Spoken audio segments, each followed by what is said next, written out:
جولة عنوان.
يا هلا بهباوي، صديقة طفولتي اللي ما تسأل عني. حقك عيني، الأمور توب. ليش تسألين على أزهار؟ أعرفك على صديقتي هباوي، صديقة الطفولة، كانت وياي بالابتدائية وبالمتوسطة، وهسه طالبة بكلية العلوم، من أعز صديقاتي. عمري ما كنت صديقتك، لأن أنت منو وأني بنت منو. اسمعي يا أزهار، هي حكايتين. بابا يقول إذا تريد فلوس ننطيها مو مشكلة، بس المهم تعرفين همام بحاله، لأن همام لا من ثوبك ولا أنت من ثوبه. بعدين اللي نعرفه الولد يصير لزقة مو البنية. اسمعي، سيارة بعد ماكو، آمالش طارت بالهوا، مصرف بعد ما ينطي بابه، يعني بعد ماكو لا فلوس ولا مطاعم ولا هدايا. احترمي نفسك، حقيرة سخيفة، طول عمرك متكبرة ومغرورة وتحسين بالنقص. بس على الأقل أني ما أذب نفسي على واحد عنده فلوس. المهم اسمعي، هذا انذار أخير. بابا يقول إذا ما جازت من همام قسما عظما يشيلك أنت وأمك الدلالة من المنطقة بليلة سوداء. قلت الدلالة؟ تفضل عمي عبد الله، تفضل استريح صبك شاي. قول لي عادل اجى اليوم؟ لا والله ما اجى. اسمع قاسم، اول ما يجي هنا قول له اجى عبد الله وسال عليك، خليه يجيني قبل للمحل، زين؟ صار. يلا. شو؟ وين راح القي هذا؟ السلام عليكم. هلا بالمختار. دايمين. هلا بالمختار. دايمين.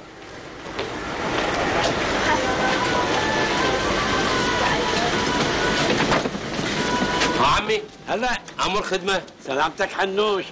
اشو ماكو؟ ما حد يشوفك. والله عمي دا ارجع تعبان من الشغل، اروح للبيت. خير؟ جيت دا اشوف عبد الله. عبد الله قبل شويه كان هنا وطلع ما ادري وين. يعني ما القي بالمحل؟ لا ما موجود. خير؟ على مود داغر يقول عادل مشتكي وكلفني بهذا الموضوع. اي سمعت. هسه وين القي؟ من يرجع اتزلك اياه البيت. لو للبيت لو للقهوه. حاضر عمي. تعال اشرب شاي. شكرا حنوش. يا مان الله. الله وياك.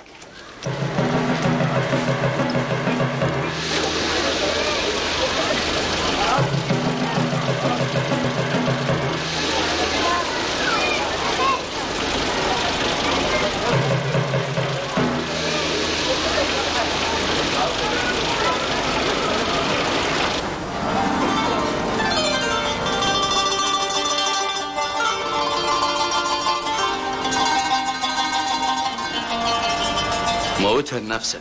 ايش حكينا وياك؟ ايش فهمناك؟ ايش قلنا لك؟ هاي ايش بيك يا مهدي؟ ماكو شيء. شوي راسي يوجعني. راسك يوجعك. روح البيت عمك داغر اشرب شاي وراسك هو يطيب. اي هم الناس بيا حال يا مهدي، بيا حال. عمي روح للرجال بحجة بالك عليه وتقدم له المساعدة وتصبر عليه، وبنفس الوقت شوف حبيبة القلب هاي ايش بيك؟ زين واذا رجع عمي عيد؟ عمك عيد بعد ما يرجع راح ياخذ له غفة ومن هناك العصر يروح للقهوة. زين؟ خوش ابدل هدومي واروح. روح ايدك بالدهن. أزهار خير؟ ايش بيها هبة؟ كل شيء ما بيها. تفضل ارجع سيد همام، روح لأبوك والأختك اللي خايفين عليك من عندي أني. بعدين قل لي هو منو اللي صاير لزقة، أني لو أنت؟ أزهار ولا كلمة ولا كلمة همام. اسمع، قلها لأختك خل تتأدب وتلم لسانها وتعرف شلون تحكي ويا الناس الأوادم. أزهار كافي. أنا جيت هنايا بناء على طلبك حتى أقول لك حكاية واحدة بس. بعد لا أريد أشوفك ولا تحاول تشوفني أبداً. أزهار أرجوك. كافي عد لهنا وكافي. خل تصير عندك كرامة. شنو أنت ما تحس؟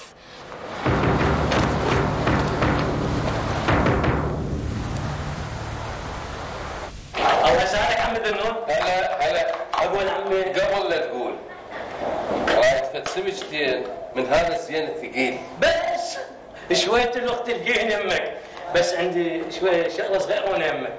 ايه قول تفضل استريح. لا مو ما قاعد، السمك افتح واحدة وخايف عليه. ابوي عمي ليش ما تحكي لي ويا عبد الله؟ على شنو؟ احنا مو ولد محلة وحدة وربينا سوا، واللي يصير بيكم يصير بينا. ليش لا سمح الله صاير شيء؟ ذولا طاهر وصبحي راح يرجعونا لايام الشقاوات. ما دافتهم. ذولا دا يشوفون ماكو رقيب عليهم ودا يلعبون براحتهم. فدوا اروح لكم بس تطون بطول الاخبار وشوف اذا ما يجيب رؤوسهم بعلاقه نايلون. انت تتصرف من اصلك ومن بعك الطيب، بس الشغله هسه صارت يم الشرطه والقانون. ايه واحنا هم لازم نساعد الشرطه والقانون. فدوا اروح لك، ترى ذولا بس انا دواهم. فدوا اروح لك بس قلنا لعبد الله. يا بصار وتدلل اقول لك وشي بلغني انا اقول لك. هسه تروح جيب لي السمجتين. لكن اليوم على مودك راح ارجع لك على مرات اللوخ واجيب لك سمك يلوق له عليك. اشكرك. يلا نروح طبعا. نفس المجرمين صبحي وطاهر. زين شنو العلاقة بين غني وماجد؟ أكيد أكو مصلحة مشتركة بيناتهم. زين شعجب أخوان ماجد ما اشتكوا من قبل؟ وسهيلة ليش هسه جابوها للشهادة؟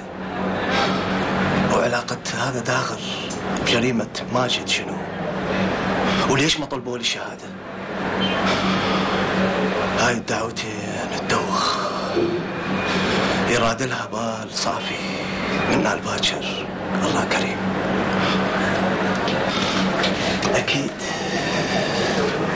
أكيد خديجة راح تجي ويا أبوها، بس إذا تجي أكيد راح يجي وياها خطيبها.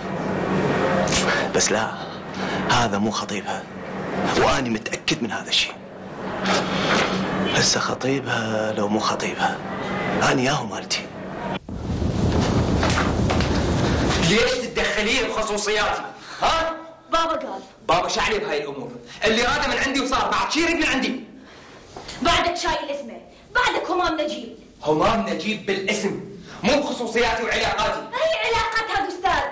علاقاتك مع بنات الاكابر والذوات؟ الاكابر والذوات تركتهم الك ولابوك، انا بعيد عن جوكم الملوث هذا، جو كله خداع وكذب ونفاق. احترم نفسك. هاي رسالة وصليها لأبوك، إذا أحد من عندكم وصل يم أزهار حسابه وياه رح يكون غير شكل، وإذا ما يشافوا اسم همام خليه يروح من باكر يتبرى مني.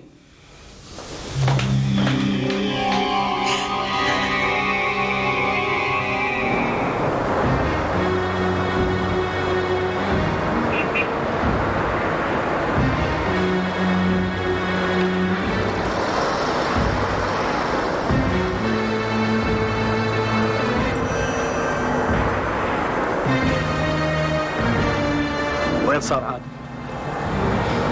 قلبي دا يلعب، ما اريد يروح من عندي.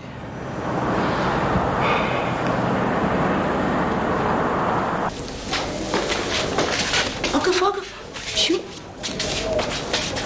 هسه اول ما يشوفك ابو المكتب راسا يشغلك، شبيك؟ اشو حلو ومرتب وانيق ومثل الورده. يمه ادعي لي. يما دعيت لك اول ما وصلت، وهسه هم راح ادعي لك، ومن تطلع هم ادعي لك. دعوة الام واصلة ان شاء الله. بدون حكي. شنو يوم؟ بس اليوم اخذ تاكسي. وليش تاكسي؟ يما مو هاي اول يوم تروح، واريدك توصل من وقت وعلى العنوان. بس يما انت ما عندك. لا يما الحمد لله والشكر عندي. يلا يما حط الفلوس بجيبك.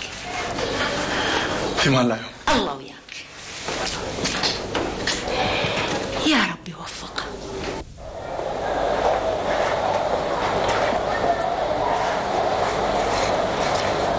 بشر ما لقيت، ما خليت مكان ما دورت عليه. اي لا ظن السوء، يجوز راح يم جماعته منا لا تقلق ماكو شيء. لا انا شريد، هذا مني شريد، بس هذا عصبي ومتهور واخاف يسوي اللي مو على البال. السلام عليكم.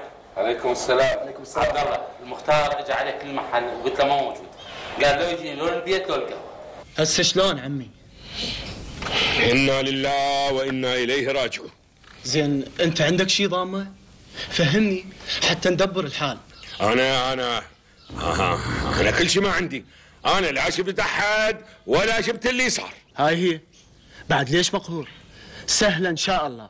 أنا مقهور لأن هذا عبد الله وعادل ليش سووا هاي؟ خصوصا هذا عبد الله يعرفني كل زين. عمي كل من يدور على روحه. ابو صبريه هم كان يعرفك واشتكى عليك وضم راسه من ذاك اليوم لهذا اليوم، وعبد الله وعادل وغيرهم كلهم نفس الشيء. هم اجوا ولسانهم كان كلش حلو. يما الولد يدورون على جتان اخوهم، حقهم ما قايلين مو حقهم، بس اني مالي غرض. انت الحارس يا داغر، وهن كلمتين لا شفت ولا عرفت. والدعوه تحولت من الضابط للمحقق العدلي، وهذا المحقق العدلي خوش ولد وطيب، وان شاء الله يساعدك مثل ما ساعد خديجه. اي بويا صدق ترى استاذ حقي كلش خوش ولد، وانا باكر اروح وياك. الو مساء الخير، مكتب الاستاذ اكرم المحامي؟ منو حضرتك السكرتيره؟ مساء الخير، الاستاذ اكرم موجود؟ مساء الخير استاذ اكرم، شلونك؟ الحقيقه حبيت اتصل بيك قبل ما تطلع من المكتب على فد شغله اتكلفك بيها. اي نعم، اريد تروح لي المركز شرطه اللطيفيه وتسال لي على هذا الاسم، منعثر روضان. ما اعرف يعني الاسم الثلاثي ماله.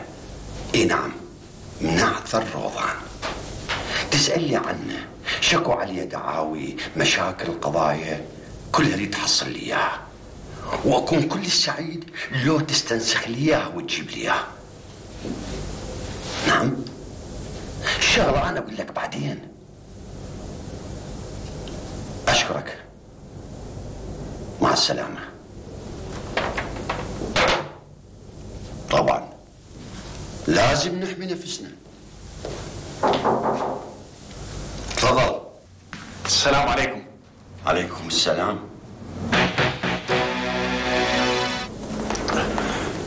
لازم أنا غلطت بالعنوان. يعني إذا غلطت بالعنوان ما نقول لك استريح ونضيفك؟ العفو عم أبو همام، مو هذا القصد. بس عجيبة، نفس العنوان المكتوب على الرسالة، عمارة هبة، الطابق الثاني، مكتب الأمانة للاستيراد والتصدير والوكالات التجارية. هاي هي وصلت؟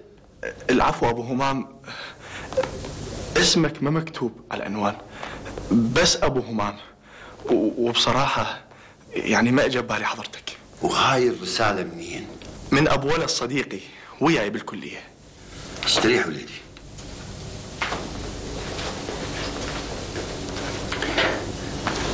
أستاذ طارق صديقي ومن أعز أصدقائي، وكنا بالسفر أنا وياه دائما سوا، بس كان لازم تجيني مباشرة وبدون هالواسطة هاي. الحقيقة ما اجت ببالي، وهذا الولد قال أبويا عنده معارف كلش هواية وممكن يوفر لي شغل بعد الدوام. الحقيقة أنا يعجبني الواحد الشاطر من أمثالك اللي يحب دائما يجمع بين الشغل والدراسة. هسه بنشرب الشاي ونحكي بالموضوع.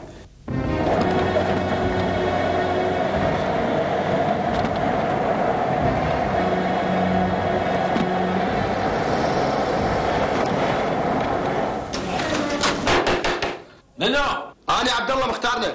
ادخل ابني، ادخل عبد الله، الباب مفتوح. أنا أحتاج سكرتير ذكي وما يتعاجز. يعني سكرتير خومة؟ لا تروح بعيد، مو يوزع شاي. سكرتير مثقف مثلك طالب كلية، يعرف لغة إنجليزية، وتعرف احنا الشركة نتعامل ويا شركات أجنبية عديدة، فاكسات، اتصالات، عقود. وأني إن شاء الله أكون عند حسن الظن. وثانيا أي شيء بالمكتب ما أريد يطلع خارج المكتب، بيتكم، بين أصدقائكم، بالمحلة خاصة، الشيء اللي تشوفه وتسمعه تنساه. اطمئن أبو همام، وأني ما راح أخلي أحد يعرف أشتغل وياك. واحتمال أنا أدزك بشغلات خارج المكتب. وأني حاضر، بس خوما الصبح. أكيد لا، بس أوقات أحتاجك الصبح، بس تقدر تدبر حالك. أحاول. والراتب زين، يعيشك ويعيش العائلة كل الزين.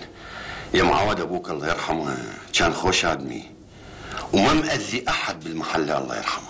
ويرحم والديك. أقول عمو يمتى أستلم الشغل؟ من باكر، وإحنا الدوام تقريبا يبدأ عندنا الساعة 5، بس بعض الأحيان شوي نتأخر بالليل. وأنا حاضر، وإن شاء الله باكر أستلم الشغل. أهلا وسهلا، تفضل. بابا. بنتي هبة أكيد تعرفها من هي صغيرة. أعرفها عمو. ويا يا بابا بنفس القسم. طلعت زملاء بنفس الكلية؟ هبة بنتي ليش ما قلتي لي عماد وياك بنفس الكلية؟ مو مهم بابا، مو مهم. عمو تسمح لي يعني؟ تفضل عمو، بس لا تنسى على الموعد. إن شاء الله. الحق لي بابا، الحق لي. خير؟ همام ضربني. شلون؟ وروح لأبويا، ما كان ببالي نشتكي عليه، بس شو اسوي؟ عادل وسوالفه. ما صار شيء. انا اشوف العادل واخليه يقدم طلب ويسحب الشكوى. ما يخالف، احكي وياه بس على شرط. عبد الله، صار بيها شروط؟ مختارنا، الشغله مو هينه مثل ما تتصورها. اعرف وليدي، اعرف جرحكم كبير، كل شيء اعرف. زين لعد، ما دام تعرف كل شيء انطيه الداغر الراي والامان وخليه يحكي. ما تعرف قصدك بالضبط؟ صبح وطاهر هم اللي قتلوا ماجد، وهو كان بليلتها موجود. انت شلون تعرف هو شافهم بعينه؟ داغر وراه سر، وما رحنا له للبيت ما راد يحكي، واحنا لازم نعرف هذا الشيء اللي يخفيه. مختارنا، خلي يكون بعلمك، داغر يعرف اكثر منه ومنك بهذا الموضوع، واحنا لازم نوقف على الحقيقه. انت تعرف الداغر؟ يعني بهالسهوله راح يعترف؟ زين لعد، خليه هو والقانون. صبحي يعني زوجتك بعد ما رجعت إليك رادت ترجع لي، بس شنو؟ مرة من توقفت قالت بعد ما ارجع. وليه هسه ما تزوجت؟ تقول ما اتزوج طول عمري. ايبا لا تذكرني بذيك الايام الحلوه، كانت مدللتني مثل الطفل. الله يلعن اللي كان السبب. شلون يعني؟ يعني اصدقاء السوء سكروني ودفعوني للسرقه، ومن يومها ما شفت الدنيا الحلوه. ايه، وجرت شغله ورا شغله، سكر وبوق وتزوير وقتل. هاي القطار اذا فاتك قل له الله وياك. ايه، والمي اذا تبدى بعد ما يلم. بس صبحي احنا جتنا فرص هوايه بس ما استغليناها ابد. لان الفلوس الحرام صارت عندنا حلال، وتعلمنا على الصرف، سهر وشرب وقمار. والعاد اني شنو الهجم بيتي غير السكر والشرب والقعدات؟ وابني اللي يتجاوز عمره 3 سنوات قاعد ببيت جد اهل امه، وابوه هنا خاتل بمزرعه ينتظر رحمه نجيب. يا معود دعوفنا من هالمواضيع، ترى هسه الطم على راسي. احكي لنا بشغلتنا وين صارت؟ ننتظر الفرج وعاطف نجيب علينا.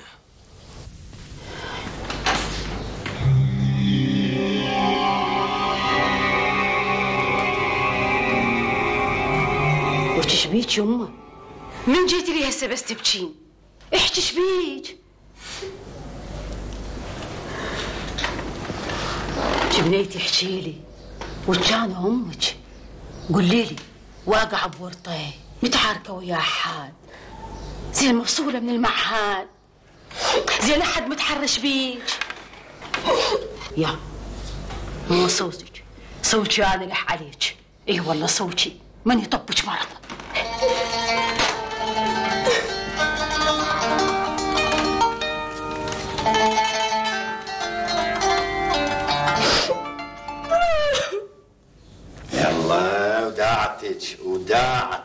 وداعت معستك عندي الا ابهدل احواله اكسفها، يعني على مود وحده تايهه يضربك. يلا حبيبي، يلا يا وريد، يلا، وباكر محضر لك مفاجاه تخبل هديه. تقبل بابا، تقبل انت، تقبل اني هبه انضرب على مود وحده ام دلاله. ما اقبل، مو قلت لك راح اكسف احواله واخليه يعتذر لك. يلا روح للبيت واهتمي بدروسك. وانت بابا؟ اني باقي احتمال ابقى نص الليل. ها زين لعد، يلا مع السلامه. السلامه. صدق بابا ما قلت لي هذا عماد شو يسوي هنا؟ صديق توسط له حتى يشتغل عندي بالمكتب. وش راح يشتغل؟ سكرتير. ليش عندك اعتراض؟ لا لا لا لا بابا، ما عندي اي اعتراض، ما عندي اي اعتراض. باي باي. قول خلاوي. والله ما تطلع من لساني. شنو يا معود؟ دحكي، احنا اخوان. ذنوني جيتك على كم فلس. هاي الماكينه مال شعر بنات عطلت ولازم الف الماطور. شلون عطلت؟ حصد عيشه. عيون الناس اكلتني اكل. صوتك انت وين ما تروح تقول عندي معمل، وهاي النتيجه. اي والله صحيح. انا لساني عم علي. هسه ما علينا، قول لي ايش قد تريد؟ ذنون رايد من عندك 30,000 دينار، وفد كم يوم ارجع لك اياها، واذا تحب ترى اعطيك وصل امانه. هاي شنو؟ اي خوفدنا اقول اكتب لك بيها صك. دلزم يا معود. هاي 25 وهسه انطيك 5. رحمه على ذاك الاب. يلا راضي، بعدنا على اول. اشكرك عمي، ما ادري بيكم تتعشون. اروح وارجع بعدين. ابني راضي، انت من اهل البيت يا ابني، تتفضل استريح. عافيات سهيلة، عافيات. ما يصير راضي، لازم توجي بالذات. وداعتك عمي ما اشتي. اقعد يا ابني، احنا بالقوه قنعنا سهيلة حتى تاكل، تتفضل استريح. يلا اقعد ابني، يلا مد ايدك وقول بسم الله. يلا تفضل. يما أنا مو طفل، أنا كبرت صرت رجال، مو ذاك عماد اللي كنتي تشيلي على صدرك. يمه أنا اللي دا أسويه دا أصالحك فيه. يعني أقدر أشتغل من ورا ظهرك وأقول لك أي عذر وأنتي تقتنعين بيه. يعني ماكو غير نجيب؟ إيش بيه نجيب؟ أنا أعرف نجيب وأعرف حكي أهل المحل عليه وأعرف هواية يكرهوه، بس أنا ما ملتقي وياه. بس اليوم شفته غير إنسان، مثقف، عقلية تجارية، صاحب كلمة، عقوده ويا شركات تجارية، مو صاحب مكتب كلاوات وشغلات ثانية. ابني الناس ما يحجون كذب. يمه إذا نبقى ورا حكي الناس نقعد بالبيت وما نشتغل. احنا هسه نمر بظروف بس الله اللي يعلم بيها. يوم أحد دق بابنا، أحد سأل علينا، الله يخليك يوم، خليك من حكي فلان وفلتان. قلبي دا يلعب من نجيب. حتى أبوك الله يرحمه كان ما يرتاح له، أصلا كان ما يعجبه يسمع اسمه. والعكس اللي سمعته من نجيب، مدح بالمرحوم أبويا هواية وحكى بحق أبويا حكي يرفع الراس. يمه إذا ما يعجبك أشتغل وياه ما لازم، أروح باكر واعتذر من عنده، المهم عندي رضاك. كيفك ابني كيفك، اشتغل وياه، بس إذا شفت قارش وارش عوف الشغل واشتري نفسك، ترى نجيب مو ثقة يا ابني. راضي، هذه الشغلة فيني منها، ما بيها شيء يا عمي. وليدي هاي انت تقول ما بيها شيء، انا اللي شفته البارحة من عادل وانت كنت موجود، ما اعتقد بهالبساطة راح يقول بسيطة اني اتنازل. وليدي انت ابن عشاير وابن ريف وتعرف شنو معنى القتل وتعرف ايش قد يأثر على اهل المقتول. مو انا يعني اقول داغر شو له غرض؟ وليدي انا اعرف داغر قبل 30 سنة اول ما سكن بالمحلة، واني اول واحد اللي ساعده، وصدقني ترى اني هواية احبه واحترمه لان ما إله اذية على احد. وعلى حكايتك القاضي سيطلعه لانه ما يعرف كل شيء. هم خوش حكاية، انا اترخص. راضي ليه يضل على خاطرك، انت خوش ولد، اني اعرف منك بالمحله وباهلها، بس وليدي لا تتدخل بالزايده والناقصه. عمي انا طباب خير. راضي طباب خير ما يخالف، بس لا تتدخل هوايه لان يجوز تسمع حكايه تجرحك. سمعي هنا، بلا مشاكل، هاي البنية تخلصي من عندها. شلون يعني؟ ما أعرف، يعني عوفها إلا هذا الموضوع. هذه إذا طبت المحلة وأهلها عرفوا يثرموك. ومن يمتى حسيبة تخاف؟ وش مو خوف، جفيان شر. هاي البنية أهلها قالبين الدنيا عليها، وفلوسي تصرفي تفاهمي ويا ابو اسمهان. يعني شلون اتصرف حسيبه؟ تخلصي من عندها وبعدين نتفاهم. وانا ما اتخلص منها؟ تقولي لي اقبضي من دبش؟ ما اريد مشاكل، اني خايفه من النظام. اذا تخافين انتقلي لغير مكان، هذا الموضوع اني اقرره وبس. اني ما اريد اصير طرف بموضوع صبريه. افتهمتي؟ شفت عيونها؟ بها توعد وانتقام. المطلوب تخلصي منها. اطردها؟ لا شو اسوي؟ اقتليه. وهذا مدوشش، هاي صار 3 ملصات وتدلل. يابا من الغلاب اني وبجداره، حتى اسال استاذ سلوم. انت بس واحد يفوز عليه. ابو فخري. شنو ابو فخري؟ شو معرفه يلعب، بس يغلبني مني يكذب علي ويدوخني. اقول يا جماعه ايش هو فخري ماكو؟ يقول لك مكسور ونايم بالبيت ما ادري بالبستان. ودعتك ما بقيت بيه جذع سالم. جذع شنو؟ ضلع. ايش قد عيب، مريت عليه البيت لقيته نايم. يقول لك واقع من النخله. قطيع ما يستاهل. الصدق يا جماعه كل قعده هو يحقيها. وهني انت تمسخها. اقول حجي اموري صارت كم يوم ما دا اشوف الحنوش. حنوش هالايام مو على بعضه. زين هو دا يجي؟ ايه انا شفت البارحه استاذ سلوم ومثل ما قال حجي اموري مو على بعضه. قبل شويه مر منا شايل غراض ومخبوص، قلت له استريح قال بعدين. زين ما عرفت وش بيه؟ والله حاولت وياه يقول لي تعبان. يعني ماكو تقدير للكبير للصديق؟ يا اخي لا تاخذها بهذا المعنى، انت مو بالريف، هنا العلاقات غير شكل، وبعدين تعال اقول لك ترى اللي قاله ابو سهيله مضبوط وصحيح. تريد الصدق مهدي؟ ابو سهيله خوفني. لمصلحتك، حتى عم عيد هم حكى وياك بنفس الموضوع، وانا اقول لك التزم بحكايه ابو سهيله. زين وخديجه؟ هسه خديجه شو لها علاقه بالموضوع؟ مدخلها بكل شيء. مو انا اقول يعني لو راح بيها داغر وين احصل بعد خديجه؟ انت ليش خايف على الرجال؟ انت مو تقول ما عنده شيء؟ بعدين تعال اقول لك ترى عم عيد ما يقبل باكر تعوف الشغل وتروح وياه المركز. شلون؟ دوختيني.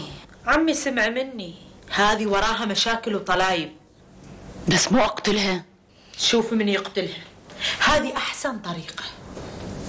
هذه رجعتها لاهلها وراها دم. هيك مواضيع اهل المحله ما يسكتون عليها، يحرقون عليك بيتك بليله ظلمه. وانت تخلصين منها وانت شريكتي؟ من توصل يمي 100,000 حل اكو. دليني طريق غير القتل. شوفي واحد من جماعتك ياخذها بعيد. هناء اسمعي نصيحتي تخلصي منها.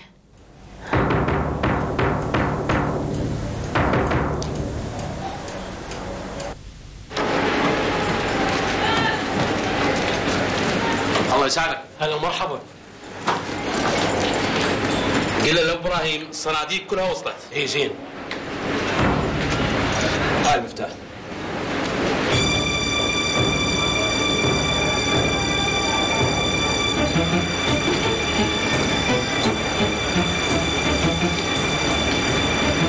هذا مو همام؟ اي همام نجيب. مضبوط. ايش بيه؟ لا ماكو شيء. اقدر خابط. اي.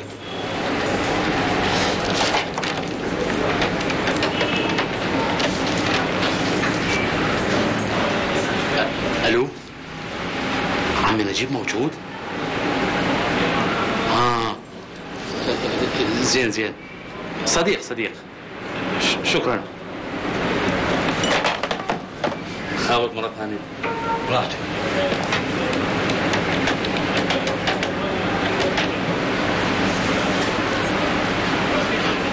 الو، عمي نجيب؟ شلونك عمي؟ الله يسلمك. اي حنوش، الله يخليك. لا ماكو شيء. عمي نجيب، وده انا شفت المحروس همام بالفندق. انت متاكد زين؟ بس شوف دير بالك تحكي وياه. مع السلامه.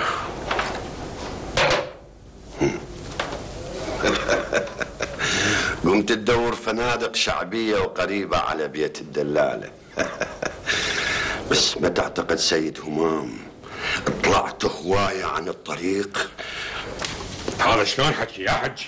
ابو خديجه انت وصيتني وانا حكيت ويا عبد الله. عبد الله بلغني واجيت اقول لك، وما على الرسول الا البلاغ المبين. حجي انا لا اعرفهم ولا استعرفهم، وبعدين ما عندي حكايه وياهم، وما اعرف منو ادزهم علي. يعني هي قوه وورطه. خلف الله عليك حجي جاسم، واني ما رايدهم يتنازلون. باكر اروح والباقي يم الله. الو، اهلا مساء الخير.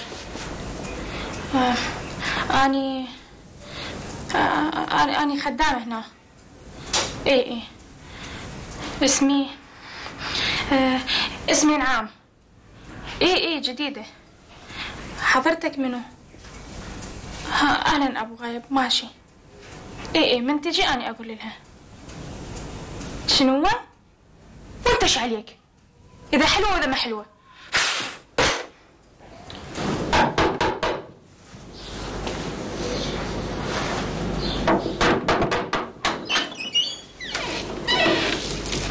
مساء الخير خالة. هلا، شو تريد؟ هذا بيت أزهار؟ أنا أم أزهار. خالة أنا زميلها، يعني قصدي جاي أسأل عليها أطمئن عليها. وأنت من عيني حتى جاي تطمئن عليها؟ أنا همام. لو كده عدل حلقك وحشي شو تريد؟ خالة أنا همام ابن نجيب. ابن نجيب؟ اي خالة. ما شاء الله عيني همام، كبرى صاير رجال ولا عرفتك. يا هلا بكل الهلا. هلا عيني تفضل عيني زارتنا البركة. هلا يا هلا كل الهلا بهمام. داغر رايح المختار ومكلفه يحكي ويانا والمختار دز عليه. اكيد قلت له بسيطه وما يخالف. لا تخاف، عبد الله شارط عليه شر يكسر الظهر، وما اعتقد صاحبنا راح ينفذها. ينفذه ما ينفذه هذا فد شيء يخصه. المهم احنا دعوتنا قائمه وامر القاء القبض صدر، وانا استنسخت من عنده 40 نسخه ووزعتها على كل اهل المحله. ايش دعوه؟ شنو ايش دعوه؟ يعني اخاف يشوفون صبحي وطاهر اقلها بيديهم امر القاء قبض يقدرون يخبرون اقرب مفرز يهمهم. دزيت نسخه نجيب؟ حاسب حسابه. شلون؟ نجيب عنده فتره، اذا نفذ المطلوب من عنده خير على خير، واذا ما نفذه ما راح يسمعون بس اللي يعجبكم. شنو هالخربطه؟ شنو ينفذ شنو ما ينفذ؟ طلبت من عنده 4 شغلات ولازم ينفذها. زين انت وين شفت نجيب؟ رحت له للمكتب. ما شاء الله يا هلا بهمام. هلا بيك. كبريت وصرت رجال، والله ما عرفتك اول مره. يا هلا بيك. ازهار وش يمه همام جاي يسلم عليك. اقول لك يمه همام المحروسه اختك هبه بعدها شايله خشمها لو شويه عقلانه. لا زينه هسه هبه خالة. ايه الحمد لله. لازم انت تعرفها الازهار. اها اي مرات اشوفها والله دائما ادز لك سلام بيديها. الله يسلمك. اشو هي ما تقول لي؟ ما ادري خالة. ايه ازهار يمه همام. ايه جاي يسلم عليك. شلون صلوا قوة في يمه، انتوا جيران العمر. تفضل همام مش رايد. ازهار انا اريد افهم. همام تفضل اطلع برا من فضلك. ازهار ارجوك اطلع برا، ما اريد اشوفك مرة ثانية.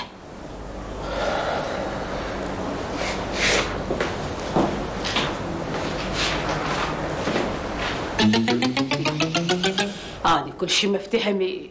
هذا اللي يسموه مثل الأطرش بالزفة. أكيد بابا أكيد. والله ما أدري شو أقول لك. لا أكيد موافقة طبعا. إيه تروح عليه وتطلع من الفندق. شو علينا إحنا، وين ما يروح خليه يروح، المهم مو قريب من المحلة. بعدين بابا الله يخليك حبيبي أنت على كيفك ويا صحتك، لا تزعل روحك، ترى كلش أخاف عليك أني. هلا بابا، الله وياك.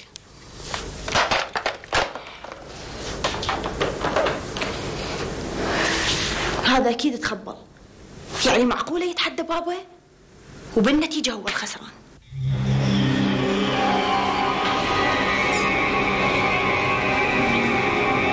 تفضل اطلع برا من فضلك. ازهار ارجوك اطلع برا.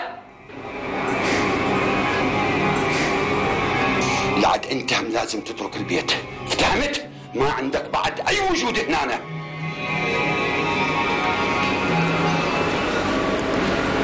العفو استاذ. المفتاح.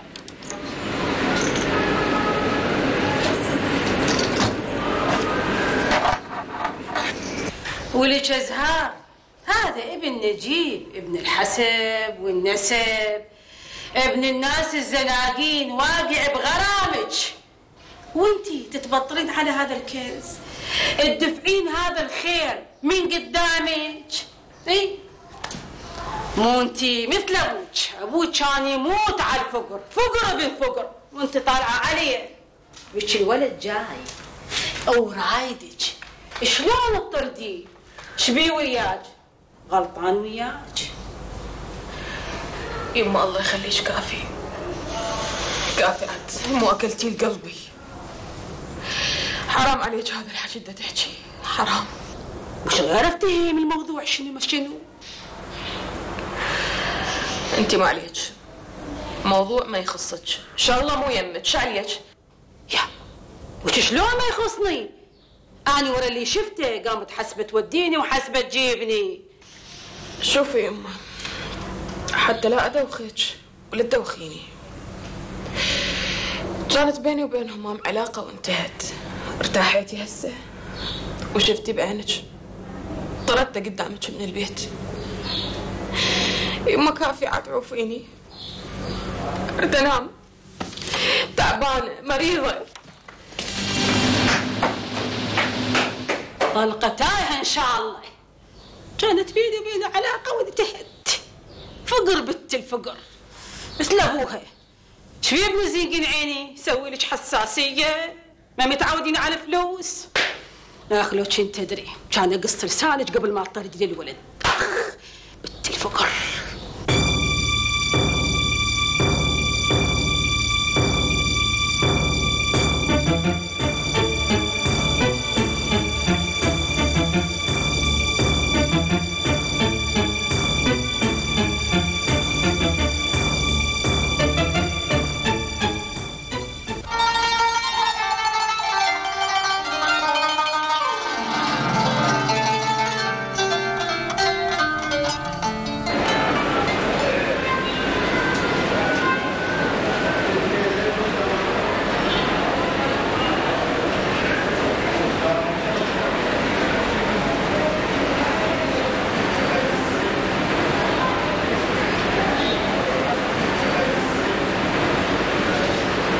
انت يا ولد تفضل. اكو ولد نازل عندكم هنا، اقدر اشوفه؟ منو؟ همام نجيب. همام؟ غادر. غادر شنو؟ قبل شويه كان موجود هنا. اي صحيح كان موجود، بس قبل نص ساعه غادر.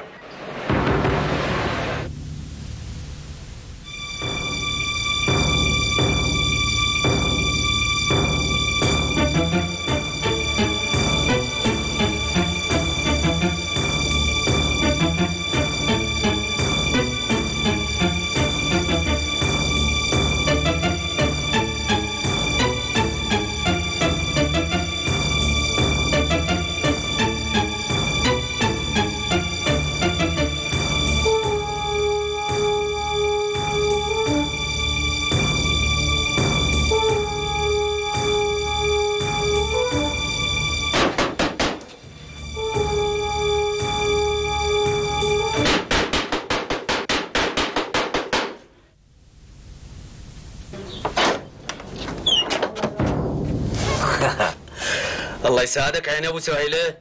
اهلا وسهلا، تفضل. رايدك بشغله ممكن يمي؟ ما يخالف، بس انت منو؟ عمي صديق. ايش بيك خايف مو عدو؟ هن حكايتين. اذا تريد بيتك ما ينهجم الجماعه يقولون خلي بنتك باكر تنكر افادتها واقوالها. وصلت الرساله؟ اوقف! انت منو؟ انت